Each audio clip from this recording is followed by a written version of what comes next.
What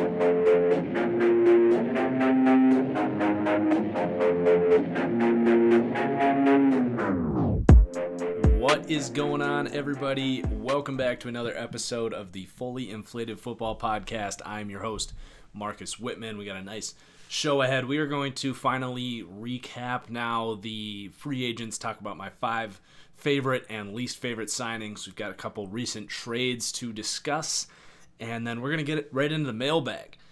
We got plenty of mailbag questions. Before we get started, a quick reminder to use promo code ThatFranchiseGuy if you guys are shopping for baseball tickets, concerts on SeatGeek. I actually just bought some Twins tickets, home opening series. Go see them take on the Indians. Use SeatGeek. I'm not kidding, guys. It's a nice site. Got some really nice priced seats. So use promo code ThatFranchiseGuy. You'll save $20 on your first purchase. And so that's all I got. Let's get into it. And we are going to start reacting to some of this news. And one of these, if you follow me on Twitter, you already kind of know my takes. The other is going to be kind of fresh here on the podcast. So let's start with the one I already really hit in on Twitter. And that is Jordan Howard getting traded for a 6th-round pick to the Philadelphia Eagles. And, I originally tweeted that anyone else think a 6th-round pick is too much for Jordan Howard? Obviously, that was a little sarcasm. He is a good running back between the tackles. He has a place in the NFL, and anytime you can get a player like that on a super cheap contract for basically nothing, a future 6th-round pick that very well might turn into a 5th, it's a good move for the Eagles to fill out their roster. But the reason I kind of took to this approach of everyone thinks Jordan Howard is this great running back, Bears fans particularly, and over the last couple of years with my roster updates and everything, I've had to countlessly debate that Jordan Howard is a little overrated. And it's for the main reason that he just doesn't impact the receiving game, and for a matter of fact, he's actually a liability in the pass game. As a Packers fan, I looked forward to my team playing against Jordan Howard because the Packers, like a lot of teams out there, can stop the run. Got a good D-line. Any linebacker can really play the run, but it's the pass game that you're really worried about and have a hard time defending. Well, when Jordan Howard's on the field, they're either running the ball, or if they're passing, you don't have to worry about a poor linebacker or safety covering him because he's just not much of a mismatch problem. So, I think the Bears really just felt like it was time to move on, that he was kind of holding this offense back a little bit. The Eagles felt that if they brought him in, he wouldn't have this kind of star aroma, and if they don't use him, getting 20 carries a game, it's not going to be the end of the world because all they did was give up a 6th-round pick. It's not that they're paying him a lot of money, whereas in Chicago, it might have been a little weird if they just decided to essentially use him as a role player, which I think Philadelphia will put him in. So I actually will argue that having Mike Davis and Tariq Cohen is better in 2019 than Jordan Howard and Tariq Cohen. Mike Davis is a better all-around player than Jordan Howard, and I caught some flack for saying that on Twitter, but the Bears have a plan here. I think it's very smart. Mike Davis has big play potential. He makes defenders miss more than Jordan Howard does, and most importantly, he can catch the ball and be a better weapon for Trubisky catching the ball out of the backfield. So I actually like the move for both sides, although I kind of made fun of the value and kind of what people think about Jordan Howard. But I do want to just kind of end this by saying that let this show as evidence that the NFL agrees that if you can't help your team pass the ball, you just do not have much value in this league. And yeah, Jordan Howard's had multiple 1,000-yard season. He's a Pro Bowl running back, for whatever that counts for. A lot of fans love to point to that, but the fact of the matter is, if you can't be a factor in the receiving game in 2019, you're worth about a 6th-round pick, because when he's on the field, they kind of know what you're doing with the football. And then the other trade I wanted to talk about here is one that I really like for the Dallas Cowboys acquiring Robert Quinn. Now, the NFL Twitter page tweeted out, Dallas gets an elite pass rusher. Well, let's not go overboard here. They get a former elite pass rusher. He had a decent year there in Miami, actually, kind of a bounce-back season after some pretty down years for the Rams. And obviously Miami kind of doing the right thing here, just going full rebuild here, getting rid of all of their expiring veterans there, and they get a future pick for it, or maybe it was a late round this year. I didn't even look. It was one of those, salary dump trades where they're not really getting much back. But for Dallas, you have two really good defensive linemen in David Irving and Randy Gregory, who frankly might never play again for your team. Both are suspended indefinitely, and they have potential to have a very good defense next year. They can certainly compete with the Eagles for the NFC East next year, but that pass rush I thought was looking like it was going to be a little overrated heading into next year. We all know what DeMarcus Lawrence can do, but when you looked at the rest of that D-line, I really didn't see any complementary pieces. No one on the interior really scares me.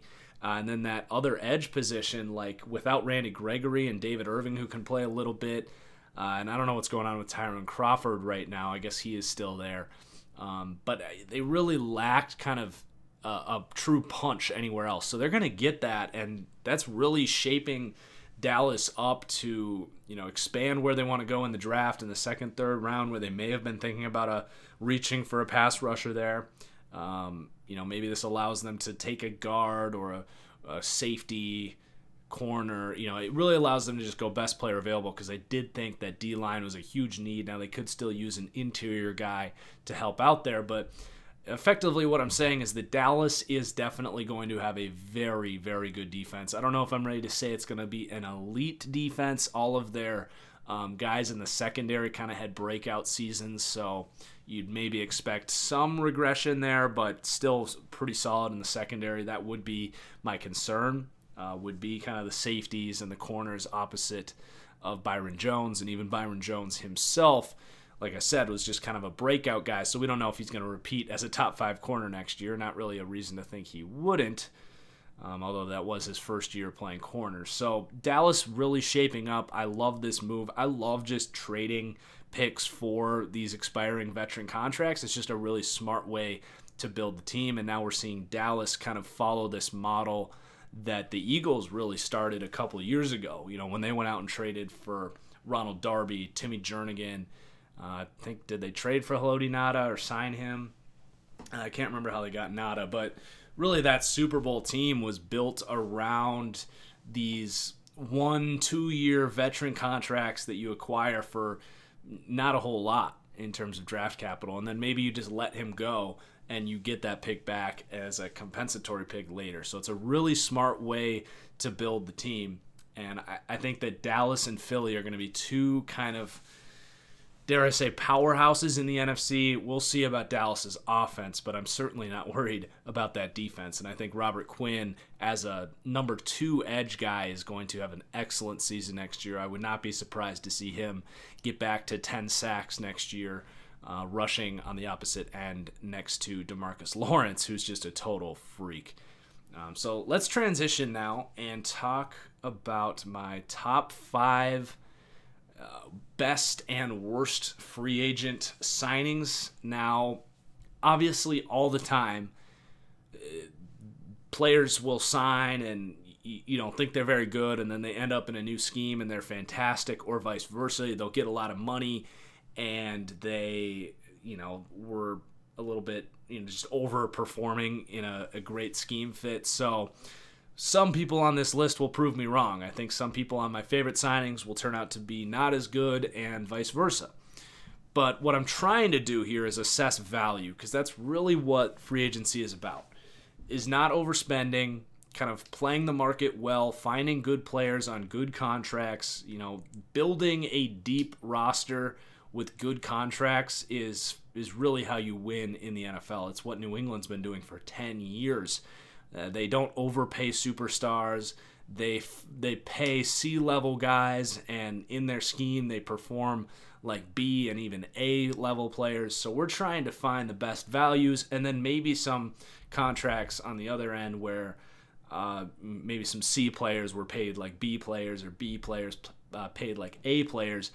It's okay to do that once or twice, but if you start filling up your roster overpaying guys like that, it can really, shut down a window pretty quick because cap space does dry up pretty quick when you give out these massive 10, 15, $20 million contracts.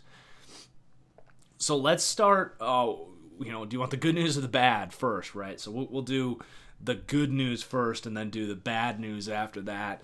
My top 5 favorite signings. One that didn't quite make the list because it was a very small contract, but Shaquille Barrett would be probably number 6th on this list. A guy who started games for Denver and played at a pretty solid level. A high number 2 edge rush level, can cover, plays the run very well. Just wasn't needed in Denver anymore because they have Chubb there now, Von Miller obviously. So he hits the market. And then you have Tampa Bay gives him a cheap 1-year deal. I thought he would get more money than that. And he can really just come in and be their number 2 edge rush. Now they might draft someone, and I believe that Jason Pierre-Paul is still there, but I do know Vinny Curry is gone. So he can come in, play the run well, he can cover in this 3-4 scheme, and then still get after the passer as well. So I thought that was a really good signing for Tampa. Didn't quite make the top 5 list, but I thought that was excellent value. And then a lot of things on this list are going to be kind of package signings where I like a combination of moves that a team made. So we're going to start with that. Number 5 here, best signing, is the combination of Kareem Jackson and Bryce Callahan for the Denver Broncos. Now, they may have paid a little too much for Kareem Jackson, who kind of had a breakout year last year after just a solid career in Houston. But Kareem Jackson, extremely versatile, can play free safety for them, can play outside corner, slot corner.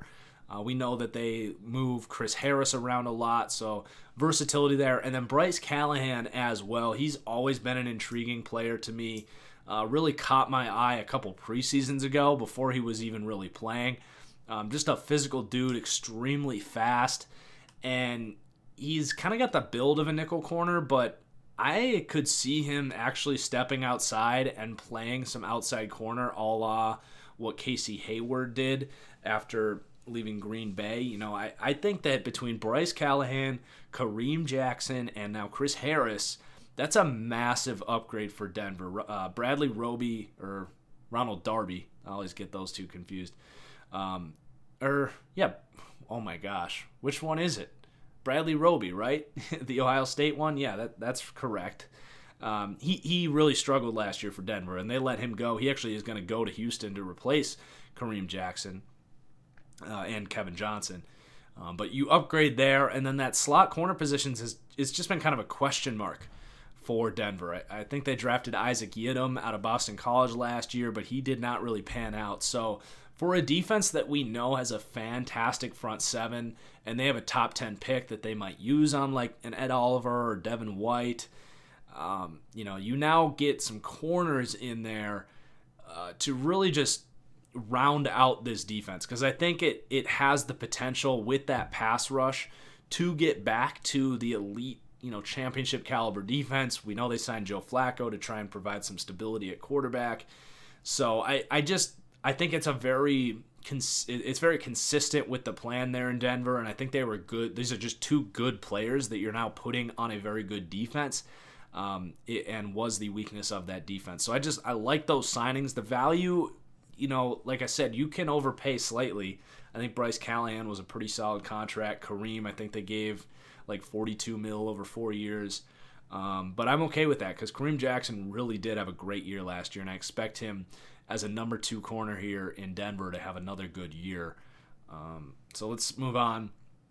Number 4, Quan Alexander. He was just, he was a top 5 free agent for me, and he got signed almost immediately. I thought he was a guy that more people should have been talking about. Now, he may have been overpaid slightly, but again, the 49ers have just all the money in the world. I'm pretty sure it's a pretty front-loaded deal. And I just think getting a linebacker that can cover like Quan Alexander, I know that he misses some tackles and he's not the best run defender in the world, but just a guy that can fly around and help that defense with some stability in the short passing game. And then kind of can say the same thing about Jordan Hicks, who signed with Arizona.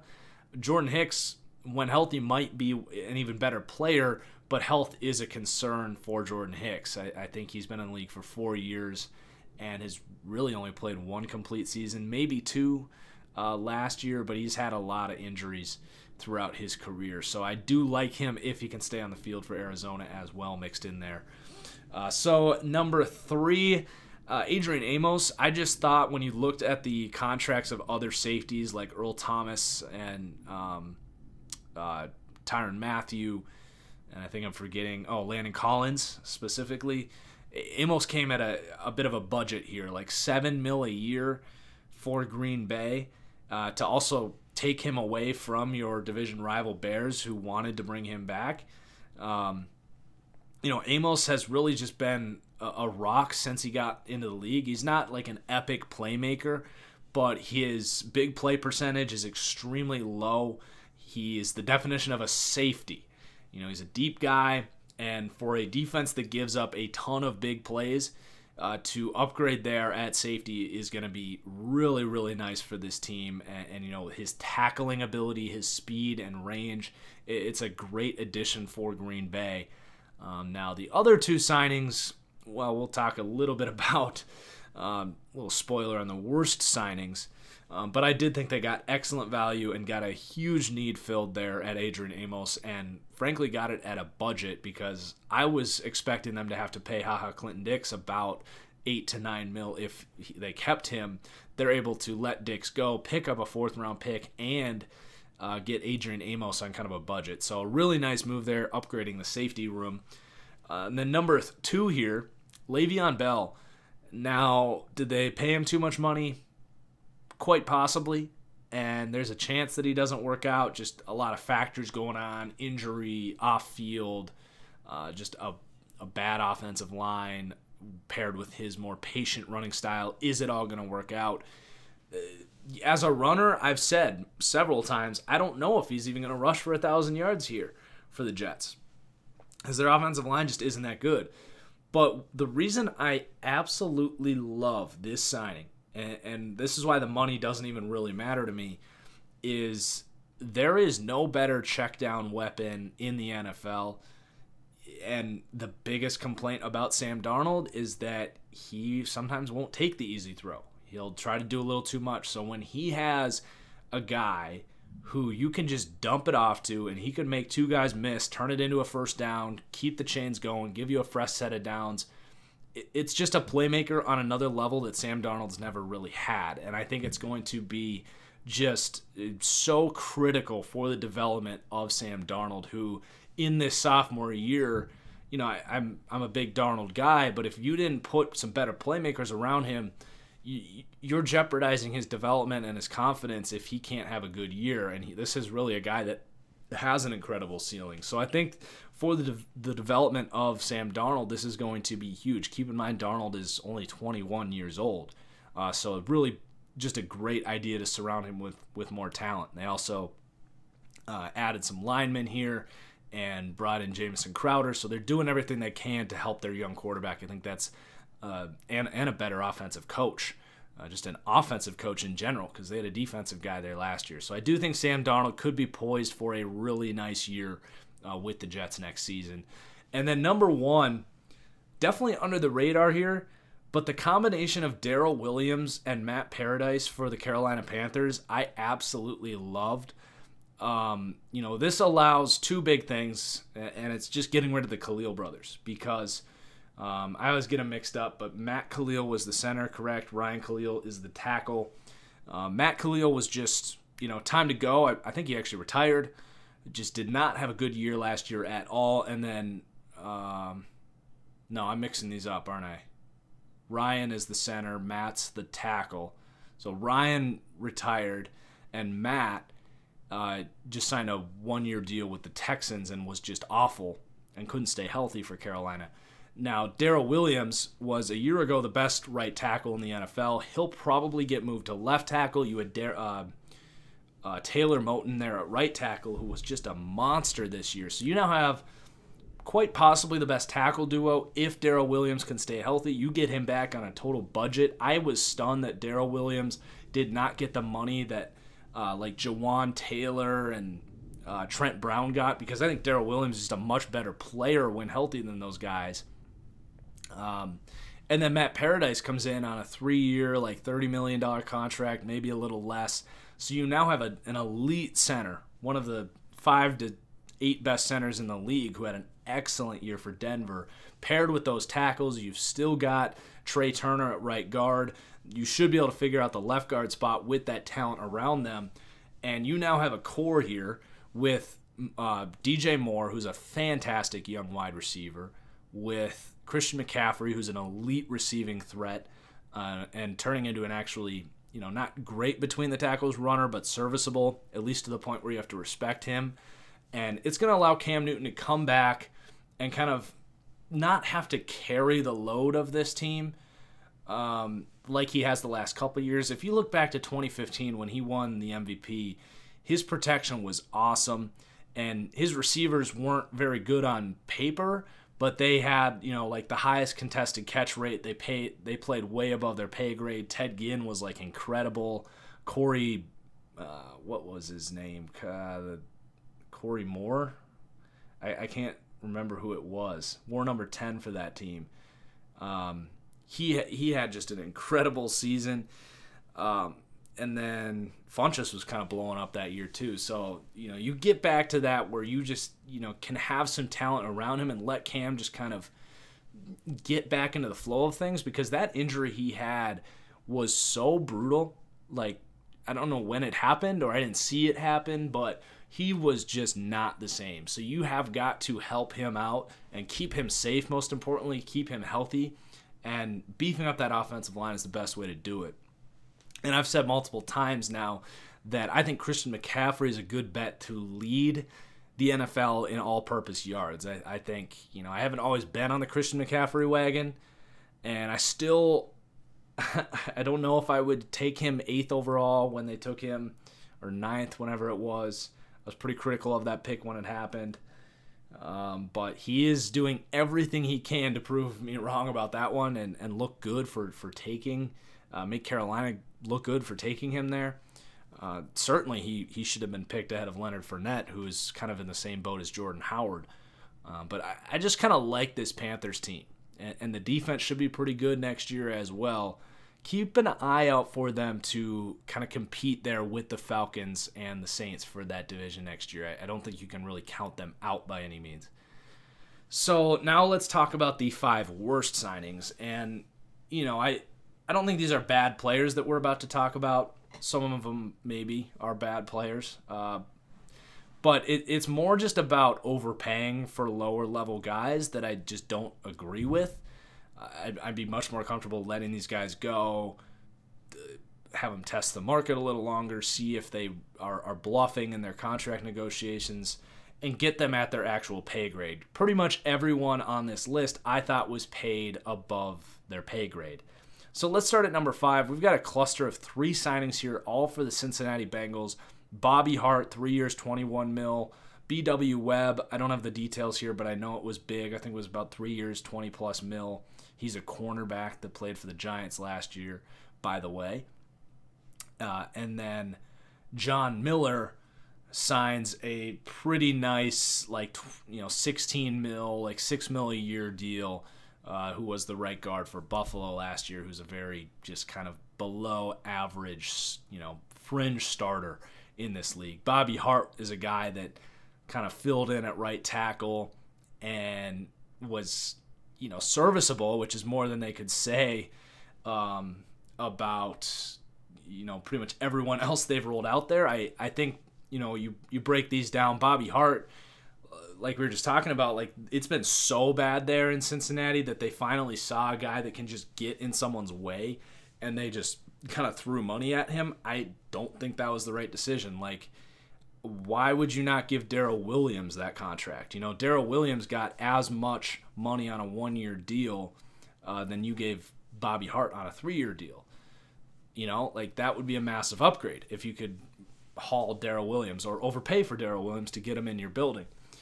Why not give Darrell Williams a $13 million contract for a year and just hope he stays healthy, And then B.W. Webb, he's a journeyman, slot corner, I guess. I don't know really anything about him at all other than he just kind of was okay for the Giants last year. Seems like a guy that if you didn't give him a 3-year deal, you could probably get him on a contract like Shaq Barrett got, a 1-year deal, that doesn't hurt you down the road if he's bad, which all signs would, in history would probably say as a journeyman guy, he's not going to all of a sudden turn his career around in Cincinnati. And then John Miller, Buffalo didn't want this guy. He's fine. He's started games at right guard. But I don't see spending $20 million of cap space on these guys who are all fringe starters, honestly. I just don't like those moves for Cincinnati. And then number 4 here, LaMarcus Joyner got a huge deal for the Oakland Raiders. I'm not a big LaMarcus Joyner guy. Like, he's got decent range. His nicest trait is that he can man dudes up as a safety. He's still more of a slot corner in my mind. He's not a very big guy. I don't feel truly safe with him as my safety blanket. He's fine. He's I would say a low B grade safety, but they paid him like $11 million a year. You look at what like Adrian Amos, Clinton Dix, I think is about as good of a player, and he got 1-year deal. Like, I think it's fine, and they needed someone back there, and they had a lot of cap space to give. So I'm not gonna rail into this signing, but I just didn't love the value of that contract. I don't know how many teams were lining up to pay LaMarcus Joyner, and maybe I'm just wrong. But just as a shorter safety who's just been kind of solid but not elite, I don't know if I would have given him that long or big of a contract. Then we got number 3 here. I hinted at a Green Bay signing that I did not like. The numbers on the Zadarius Smith contract, and this is a contract that's getting a lot of positive hype, positive reaction. A lot of that is just because Green Bay has been so non-existent in free agency that, I think when they finally sign a guy, especially on defense, people kind of freak out. Well, the 2 last big signings for this team were Jimmy Graham and Martellus Bennett, and those were colossal disasters. They're still paying off the dead money on Martellus Bennett, and Jimmy Graham just didn't do anything for them last year. So this team does have a recent track record of not hitting on their free agents when they do splash, which is literally just those 2 examples. I think Zadarius is a very physical player. I like what they said about trying to establish an identity with the Smith twins there. Both very physical, consistent guys who can stay healthy, which has been a big problem for guys on this defense. That's definitely a theme with Amos, Zadarius Smith, Preston Smith. They at least stay on the field, which is something they have not been able to do on defense. But 4 years, $66 million, decent amount of it guaranteed. So, they're pretty much stuck with him for the life of that contract. He was a really nice player in Baltimore, and there's a high risk, high reward here. But if he is just a low-end number 2, frankly, a rotational third, which is kind of the opinion I had on him before I saw those numbers and saw that that's where the NFL valued Zadarius Smith, that boosts it up a little bit. And you go back and watch his tape, he is very explosive and strong, but I don't know if he has a lot of bend. I don't know if he has a lot of finesse. I don't know if he's going to consistently rush the passer in a full-time role. And if that's the case, if he's just a nice quality starter, you're almost paying him as much as you would have had to pay Khalil Mack. So, he could be a nice signing here, and if he continues to grow as a full-time starter, this is going to look pretty bad. But I did think for a team that isn't, flooding with cap space, it wasn't the best use of their money. I'd rather give Justin Houston the 2-year, $12 million deal. I did like the Preston Smith signing, who they actually gave less money to. I think Preston Smith is a better player than Zadarius, so that confused me a little bit. But we'll see how it pans out. It's a nice, intriguing duo, and they also have a nice new safety behind them, and that defense should be much improved next year with Jair Alexander and getting that D-line back healthy. I do think they still need some corner help, and they need to wake up about Blake Martinez. So they do still have some holes, but it should be much better next season. And then number 2 here, Tyrell Williams got just the Brinks truck with the Oakland Raiders. So they gave $80 million total to LaMarcus Joyner and Tyrell Williams. Joyner's a much better player. Tyrell is just an athlete. Like, I just didn't fully understand this signing. I did like that they signed J.J. Nelson to a cheap deal. They bring in Antonio Brown. But I just thought this was a little overkill here. And I think when the Chargers saw that, they were like, oh my God, yeah, we'll take our third or fourth round comp pick for Tyrell Williams. Like, they probably wouldn't have been able to get that on the trade market. He's a good athlete. I don't see Derek Carr really utilizing him. I actually think they have a similar type of player to Tyrell Williams in Seth Roberts, like very similar. Taller, lengthy dude, super fast, but just terrible hands. Not really anything unique about their route running ability. Tyrell Williams can get open because he is so fast, but I have seen him with more drops than I think any receiver in the last 2 years. This dude has, most of the time you don't really worry about concentration drops because they're pretty fluky, but I think Phillip Rivers is going to be honestly kind of happy to not have Tyrell Williams anymore, because I think every time he threw him the ball, he was afraid he was going to drop the ball. Just way too much money. I think Tyrell Williams is worth about a 3-year, $15 million contract, not a 4-year, $44 million. And then the worst one for me, this one was pretty easy. Nick Foles, like, the rumor is they paid him more money so that their teammates would respect him. That's the definition of thinking too hard. And this Jacksonville team has done such a terrible job evaluating quarterbacks, going back to Blaine Gabbert, then Blake Bortles. Most people knew Blake Bortles could not play quarterback. Like, if you just watched him, he has the arm and, whatever. But just, they cannot evaluate this position. Nick Foles has the, he's got a lot of Jags fans buying in, Super Bowl MVP, Super Bowl champion Nick Foles. Oh, we gave him this big contract. He's this big deal. It just seems like a marketing ploy. A lot of, people are going to call me a Foles hater or whatever. I'm just calling it like I see it on film. A good chunk of his plays are just completely fluky. And he impressed me in the Super Bowl run, but I'm just talking about last year, that end of season run. Like, literally just chucking the ball into triple coverage. He doesn't have a cannon arm. The ball just floats, and, like, his receivers would just magically bail him out. He was not good against Chicago at all. He did have a clutch moment to go down on that drive. But, you are locked in now to Nick Foles for, at worst, or best case scenario, 2 years, but it's a 4-year contract.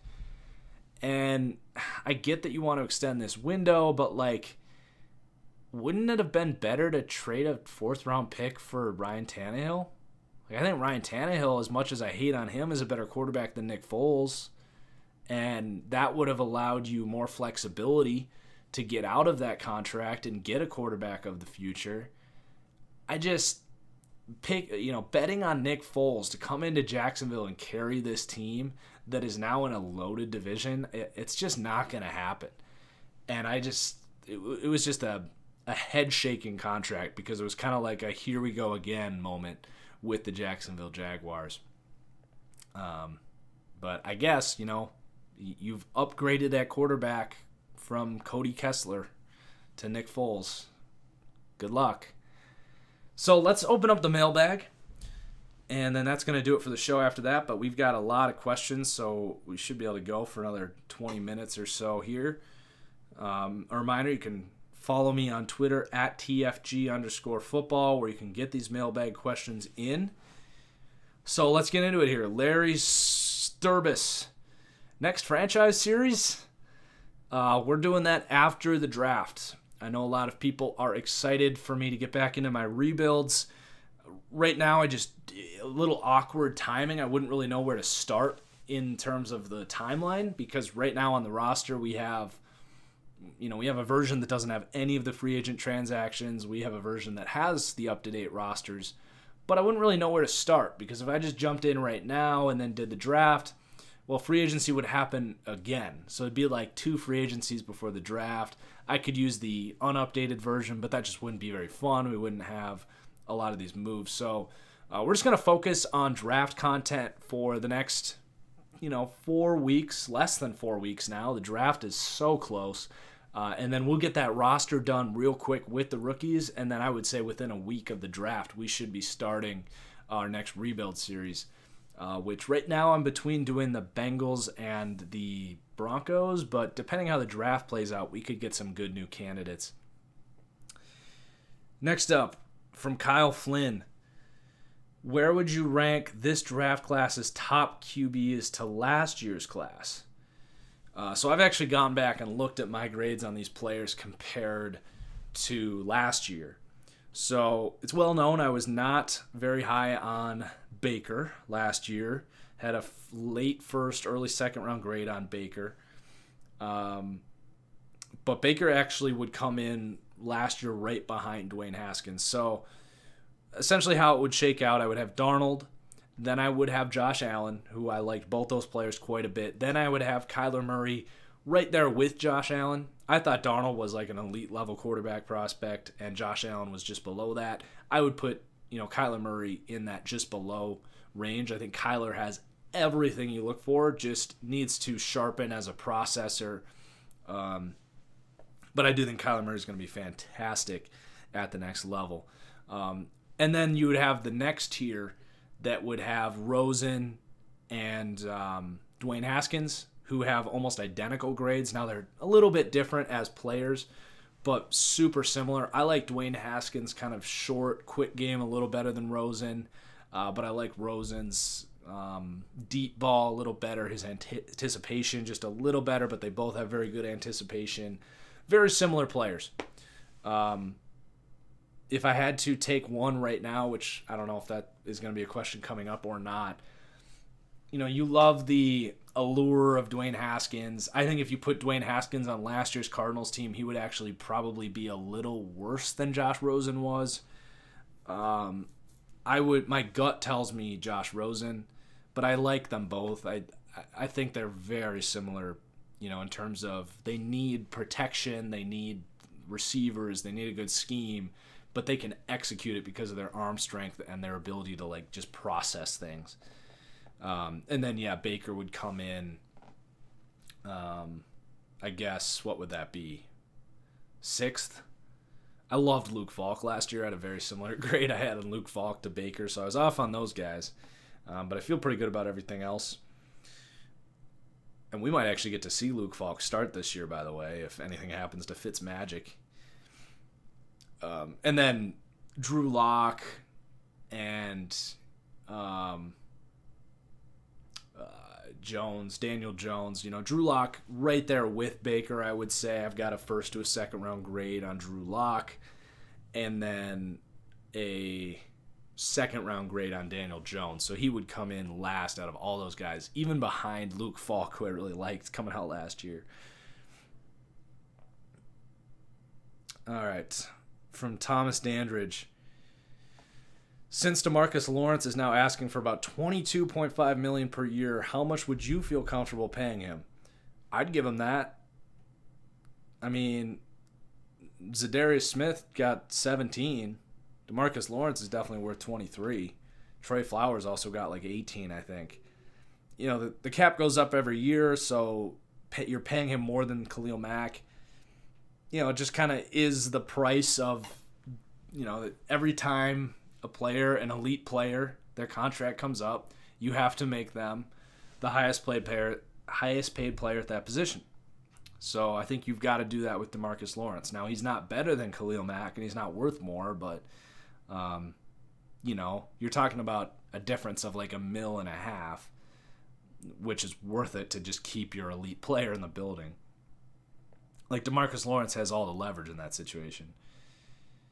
Do I think Lamar will get better, / if he does, will the Ravens have a chance at a playoff run? I do not think Lamar will get better. I just think he's innately inaccurate. I think that their kind of gimmicky run-first offense can only take you so far, and that Chargers game is what you're going to get in Lamar Jackson, and a guy that can't make big throws on third down. He's not reliable. He's not going to develop the players around him is kind of my biggest problem. He doesn't really play within a passing system, a passing game. Just kind of, boot him out, throw on the run. He's not really going to develop a lot of these guys. Like, if they take, like, N'Keal Harry in the first or second round or whatever, I just don't see that becoming, like, a dynamic duo. And that's kind of how you become, you develop together. And I just, I kind of liked Lamar coming out, but it didn't take me long to just be kind of out on him because I was very 1 foot in, 1 foot out after the draft. And I liked the pick to just kind of take a chance and move on from Flacco, which I think was the right move. Clearly, they made the playoffs with Lamar, but they just have such a low ceiling, and it would take that division to kind of fall apart, I think, for Baltimore to make the playoffs next year, which I wouldn't completely rule out. But how would the top players, this is from Gustavo Hernandez, how would the top players at every position in the 2018 draft class compare to those in the 2019 draft class? This is pretty similar to the question we just got. So, for example, how would Darnold compare to Murray? How would Chubb compare to Bosa? That sort of thing. Okay. We can try to rip through this. So, yeah, I like Darnold more than Murray, just higher ceiling. Murray would come in, right there around the Josh Allen mark. But both top 5 grades for sure. I like all 3 of those players quite a bit. At running back, obviously Saquon blows Josh Jacobs out of the water. Don't have to explain that one. I do like Josh Jacobs, though. Probably not in the first round, though. It's just too deep of a class. Let's see. Wide receiver. Last year I liked Cortland Sutton was my number 1. This year, DK Metcalf. Sutton a little more polished, a little safer. Metcalf a higher ceiling. Tight end, Hawkinson is just an incredible tight end prospect. Last year, the number 1 guy. The tight end class last year I was not a huge fan of. It turned out to be okay because they all got pretty good landing spots. I guess Hayden Hurst was technically the number 1 tight end last year, who did not pan out. I did like Dallas Goedert, but none of those tight end prospects last year compared to the top 2 this year, the 2 Iowa guys. Offensive line this year is just better across the board, other than obviously Quentin Nelson. But I like the centers in this class better. I like the guards in this class better in terms of the depth, and I certainly like the tackles better in this class. Last year I kind of nailed that. You guys make fun of me for the Baker Mayfield take, but I'm pretty proud of the fact that I said that Mike McGlinchey is the only starting caliber tackle in this class, and that I also said that Braden Smith, who was drafted as a guard, would probably be my number 2 tackle in this class. And that's almost exactly what panned out on the offensive line. But there's just so many better tackles in this class. There's actually 3 guys with Taylor, with Dillard, and Jonah Williams, who is totally a tackle in my opinion, that some people think is a guard. That's 3 guys that I'd be comfortable starting week 1 at tackle, where last year was just Mike McGlinchey. And then on defense, Bosa versus who's the number 1 edge last year? Drawing a blank. And I got car alarms going off outside, throwing me off. Oh, Bradley Chubb. It was in the question. Bosa just a much higher ceiling than Chubb. I had a feeling Chubb was going to be a really solid player right away, but Bosa just, has that ceiling like his brother. This year's interior class is ridiculous at the top. Last year, I can't even think of who. It was like Daron Payne, right, was the number 1 IDL, unless I'm forgetting someone. Vita Vea, who I did not like. Yeah, this year's interior class is just ridiculous. Ed Oliver and Quinnen Williams most years would be the number 1 pick, but you just got a great quarterback this year in Kyler Murray and Nick Bosa at a premier position at edge. These car alarms are annoying. I don't even know if you guys can hear that. Off ball, Devin White versus Roquan. Pretty similar prospects. A lot of people think Devin White's better. Roquan, to me, a little more opportunistic, a little quicker, frankly, a little better of a tackler. Devin White just an absolute. I mean, Roquan was an absolute freak, but Devin White makes Roquan look slow. So it's really a matter of taste there. I actually think I'd probably rather have Devin White, although I loved Roquan last year. I think I had a higher grade on Roquan, but just a little undersized. I don't know. They're very close. More depth at the top, though, in this year's class at linebacker. Just because I like Blake Cashman. Probably more overall depth with guys like Jerome Baker last year at linebacker. It falls off pretty quick. And then at corner, last year's cornerback class was much better. Denzel Ward was a better prospect than either of the guys at the top this year. I would say that I would put Greedy and Byron Murphy 2 and 3, and then there was just a bunch of other dudes in last year's class that I liked. I don't know if that's the same this year. I think the depth is pretty thin at corner this year. And then safety, Derwin James was just an all-time great safety prospect that you're not going to sniff this year with Adderley or Taylor Rapp or whoever it ends up being. All right, that was a long one, but we got through it. This one, most overhyped signing or trade, best under the radar moves. We kind of answered that already, so I'm going to skip that one. Sorry, Kieran. If I was to take over as Giants GM tomorrow, I wish, how would you approach this draft and the next when it comes to the QB position? So a lot of people think they should go get Dwayne Haskins. And I've kind of talked about this, how to me the only way you can justify trading away Odell is if you either A, flip that 17th pick into Josh Rosen. You know, I mentioned how Rosen and Dwayne Haskins are very similar. So if you can get an elite defensive player at 6 and then flip 17 into Rosen, I would do that. I just wonder if like Washington or Miami are going to outbid you, because I wouldn't give up much more than that if I was New York. But I'm very comfortable drafting offensive linemen, getting an elite defensive player, going with Eli for a year, because as much as you hate on Eli, he can kind of survive for a year. You're probably not going to make the playoffs this year no matter what you do. So if you can put a great foundation there with the offensive line and a better defense in place for the class next year, and then you find out who your guy is going to be, you will probably have a top 10 pick, but worst case, you end up in the top 20.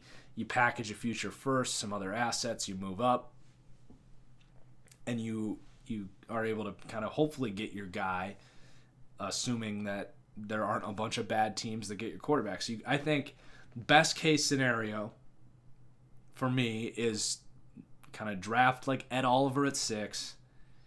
I would take an offensive lineman at 17, probably another offensive lineman at 2-6, and then you do everything you can, whether even if it's giving up your entire draft next year to get your quarterback next year. Now, if Dwayne Haskins falls to you at 6, you have to take him, but I do not think he's going to be there.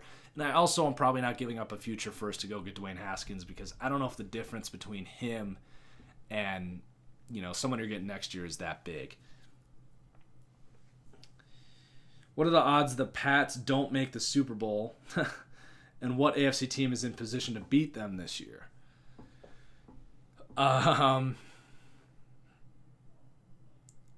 would say, the Patriots. I mean, they lost so many pieces, right? They lost Trent Brown, but they're filling them in with a first-round pick from last year. I think the Trey Flowers pick is big, but they replaced it with Michael Bennett. They're just ridiculous, man. They're just a machine. I would say there is a 40% chance they don't make the Super Bowl next year. What team in the AFC is in position to beat them?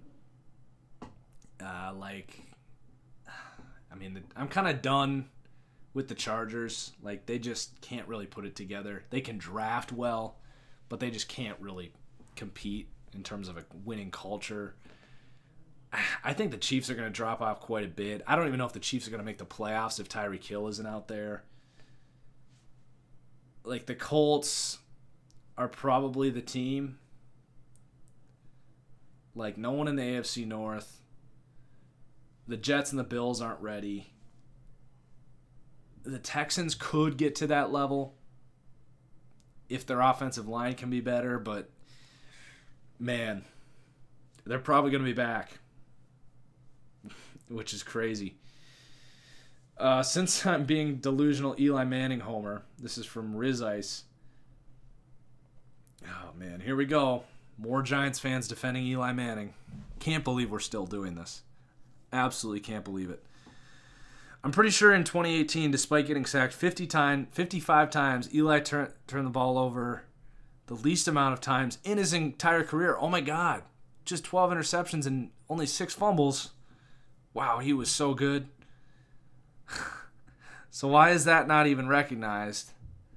I don't know, because he's sick of throwing picks and he's just holding on to the ball and taking sacks. When evaluating him as a QB, protecting the ball is as important as any stat for a quarterback. I'm guessing because of how much the Giants did not win is the major evaluator. No, not for me. I don't care about wins when evaluating quarterbacks. I don't even look at the scoreboard. I say this because throughout Eli Manning's career, he's been, for lack of a better term, a turnover machine. No, that's the right term, Riz Ice. He's been a turnover machine. No evidence of ever protecting the ball, and his protecting has been above average most of his career. Fair to say?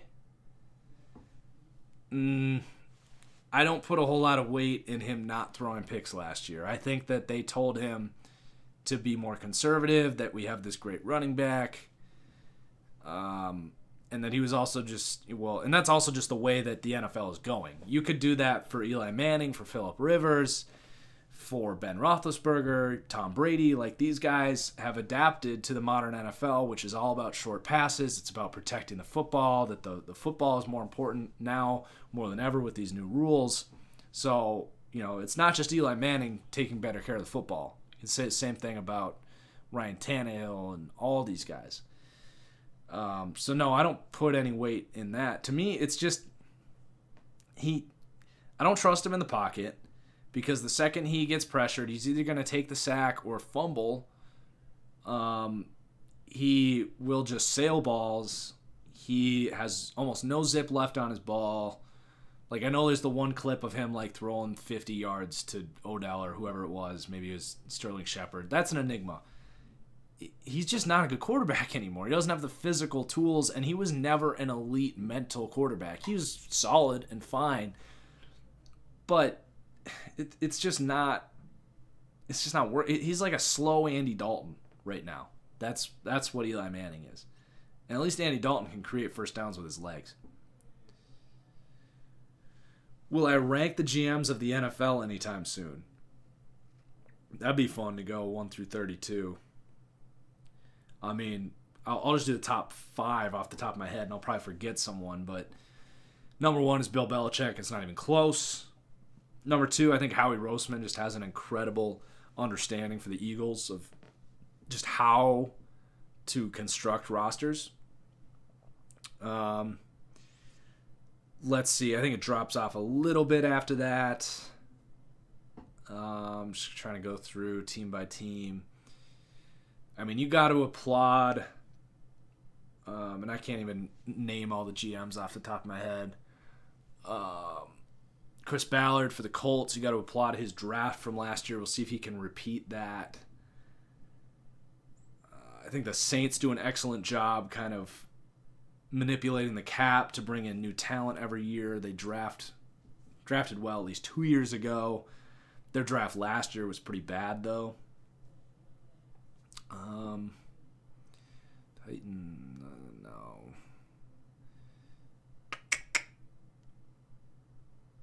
Man. Well, the Ryan Pace for the Bears is an excellent general manager. He whiffed on Trubisky, but other than that, he has been just killing it, building that roster up. He got there like 3 years ago, and all his drafts have been good. He's been really good in free agency. That's the one thing that scares me about the Adrian Amos thing as a Packers fan is Ryan Pace said that they don't need him. And then just to recognize, like, just to jump in on Khalil Mack and take advantage of Gruden was just a great job. Like to pull that move off before Gruden even like heard all the offers was just a great move. Like they agreed to that trade at like 6 a.m. Those are kind of the big four I can think of. The Chargers, I don't know who their general manager is. They draft incredibly well, but they're cheap on their coaching staff. And they just don't really use their talent as well. They're more of like a bunch of scattered, talented guys, but they draft really well. What teams, if any, would you see trading up for Kyler Murray? I think a lot of teams would do it if Arizona was willing. I think New York seems pretty set on the kind of pocket passing dude, so I don't know if New York would do it, but I'm just kind of going through the list, like, got it. Jacksonville should, totally should, but they won't because they're dumb. But I think Cincinnati would sell out to get Kyler Murray. I think Miami would just trade their entire draft to get him. Washington would be just a fantastic fit. The problem is the teams in the teens there, they would have to give a ton of draft capital to go all the way from the teens up to number 1. Will Ja'Kai Polite over or underperform if he's drafted in the 2nd round, 3rd round? To me, Polite's all about just like getting on the field. He is such a polarizing prospect. His tape is some of the best edge tape in this class. But now he's like overweight. He does not look the same as he did on tape at Florida. There's all these bad reports. Like he could fall to the 4th, 5th, 6th round. Like I don't know. He just seems like there's a lot of these prospects, Shane Ray, Randy Gregory, that kind of type, even like Arden Key that just, they have these major red flags and they just don't put in the work at the next level. So he's probably in that class. So my gut tells me underperform, but I also really like his upside. He was my number 2 edge before all of this, pre-draft reports and stuff. And who knows? These could just be smoke screens. I've never met the guy, so I don't know anything about him. All I know is I like his tape, and I've heard bad things about him off the field. It's a question about the Packers free agency moves. I kind of talked about those. How do I think the NFC North will look next year?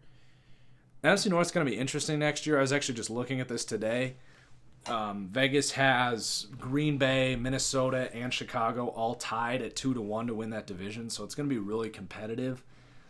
I do think Chicago regresses. They just have remarkable health. They'll still be really good. That defense will still be very good, but they did lose a couple big pieces in that secondary and their defensive coordinator. So for a team whose identity was defense and their quarterback is Mitch Trubisky, I would not bet on them. The Vikings, I think they had a disaster season. They should have some regression to the mean is the term, but in this case, they should be better next year.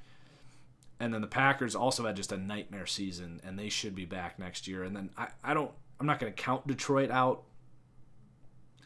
Like, they should be better, but I just don't know if they're explosive enough on either side of the ball to, match what, the potential of Minnesota to have explosiveness on both sides of the ball, Chicago with their defense, Green Bay with Aaron Rodgers. I just don't know if Detroit has the star power to keep up with that, but they should be pretty stable. I don't think Detroit will finish last in the division just because I think one of those 3 teams will bust next year. But if I had to put my money on it, I'm putting my money on Aaron Rodgers, who's just by far the best quarterback in that division. I love this question from Calvin Benscombe. Let me grab some water real quick before we get to this zinger.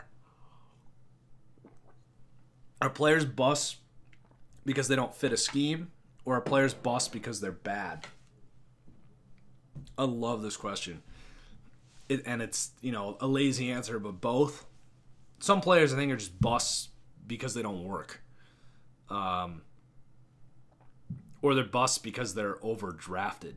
A guy like Ja'Kai Polite or like Arden Key is a good example. Like, I don't think Arden Key busted, and I know it's just a year, but he's a good example. Like, he's just, it's not a scheme thing for him. In theory, should be able to play any scheme as an edge guy. He's just got to put in the work. His body weight fluctuated all over the place in college. There's players that just, they get their money, they have it made, they're superstars all of a sudden, and they just forget that when you enter the league, you're a below average player. You go from a star in college to a below average. You got to work to climb the ranks. Now, a lot of players bust because they don't fit a scheme or they don't have the right pieces around them. Josh Rosen is a great example. I think Josh Rosen, if he were in like Cleveland last year with that offensive line, or if he ended up in like Dallas, like Dak worked out, he would have been an incredible rookie and would have been right there, in my opinion, with what Baker Mayfield did. But instead, he got put on the worst offense in the league. He was getting hit all the time. It drives me crazy that people still think that Josh Rosen's not going to fetch a first-round pick. I tweeted this a couple days ago. I would bet anyone any amount of money that Josh Rosen ends up getting traded for a first round.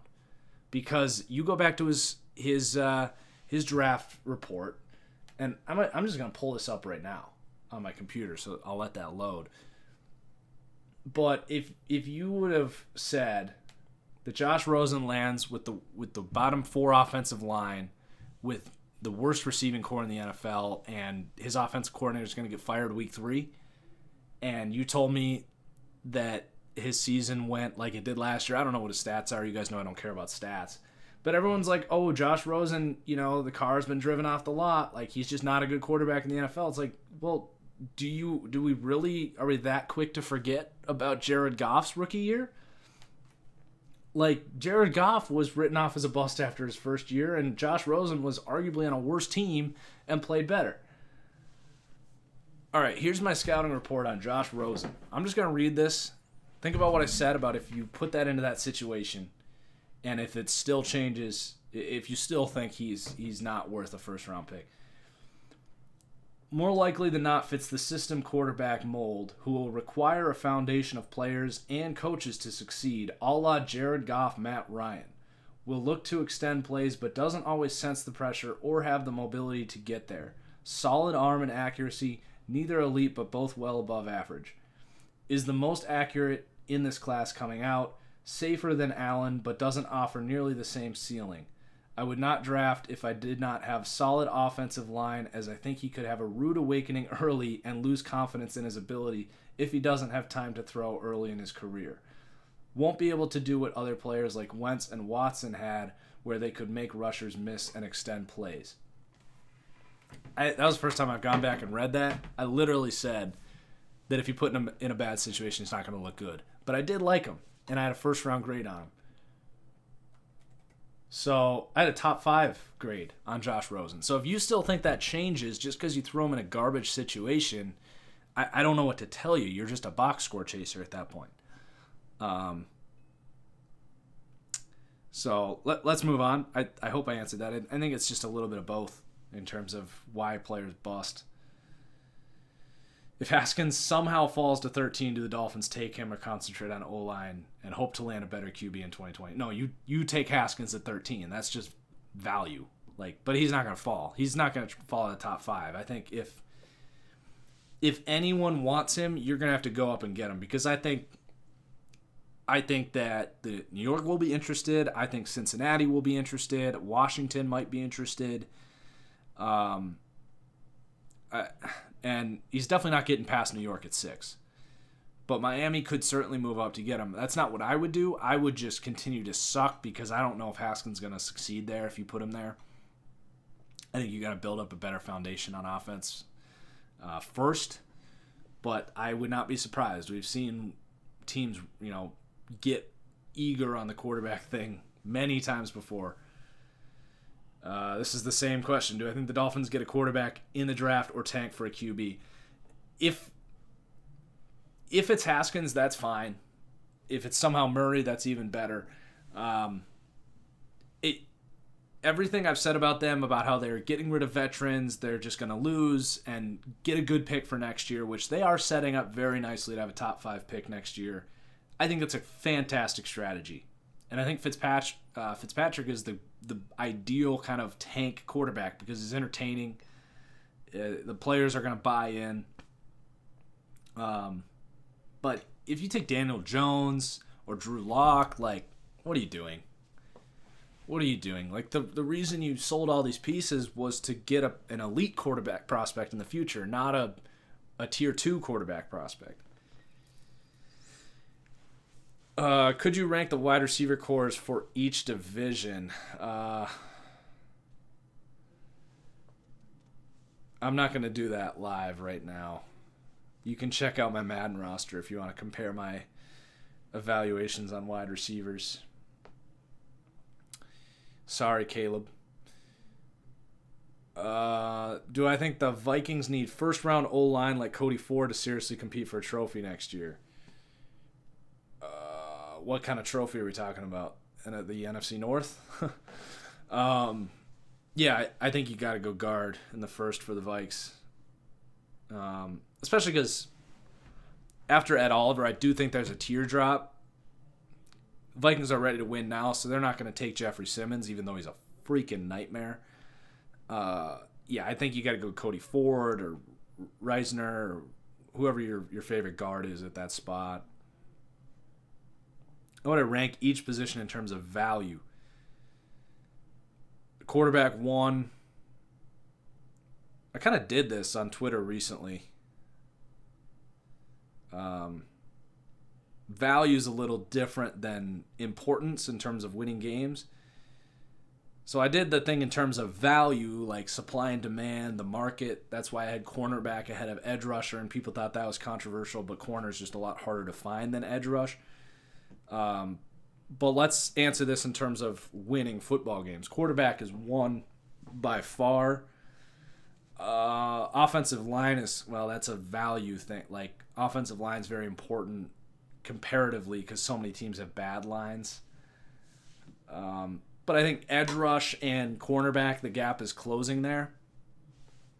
I would still probably say edge rush / elite interior if you can have a guy like Donald or Atkins. Otherwise, everyone's kind of run-of-the-mill. Fletcher Cox would be another one. But I go quarterback, edge, corner, offensive line, probably receiver, defensive line, linebacker, and then there's a teardrop before you get to, like, running back, was that all I had left? Running back and safety, I think, are diminished. Just because they're easier positions to coach.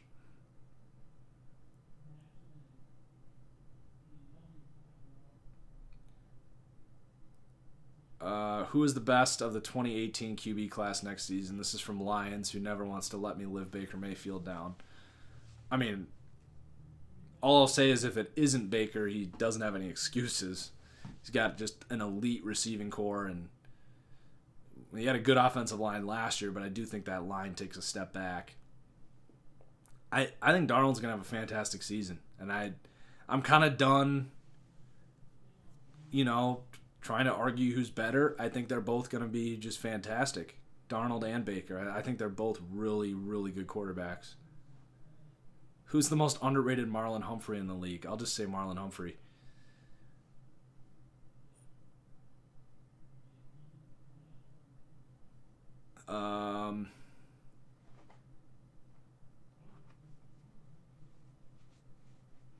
Another Giants question. I feel like I've kind of hit on the Giants.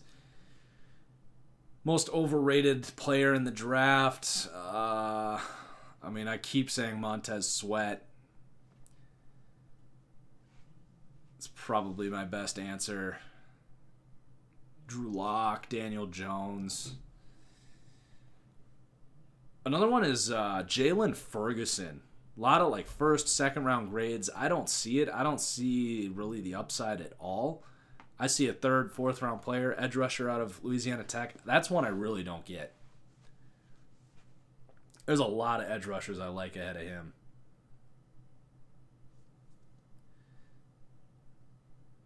If you're the Jets, is landing Boss better than trading back? I'm assuming you meant Bosa. The Jets aren't getting Joey Bosa. I'm sorry, buddy.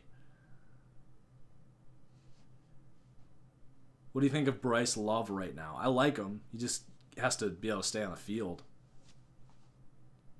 He's your typical like injury risk. Reminds me a little bit of like Marcus Lattimore like 4 or 5 years ago, if you remember that. Everyone thought the 49ers were getting a steal in like the 4th round, and then he just couldn't stay on the field.